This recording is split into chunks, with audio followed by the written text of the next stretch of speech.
شروع اللہ کا نام لے کر جو بڑا مہربان نہایت رحم والا ہے۔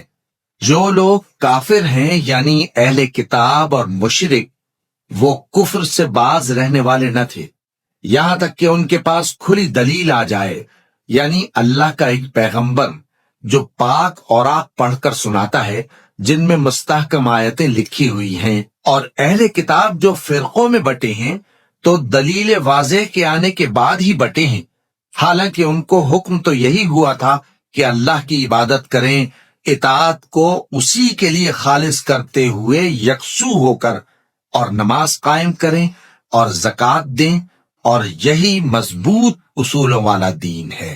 جو لوگ کافر ہیں یعنی اہل کتاب اور مشرک، وہ دوزخ کی آگ میں پڑیں گے اور ہمیشہ اسی میں رہیں گے۔ یہ لوگ سب مخلوق سے زیادہ برے ہیں۔ بے شک جو لوگ ایمان لائے اور نیک عمل کرتے رہے وہ تمام خلقت سے بہتر ہیں۔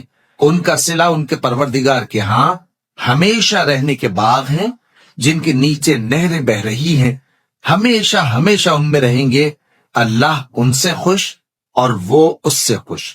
یہ صلہ اس کے لیے ہے جو اپنے پروردگار سے ڈرتا ہے۔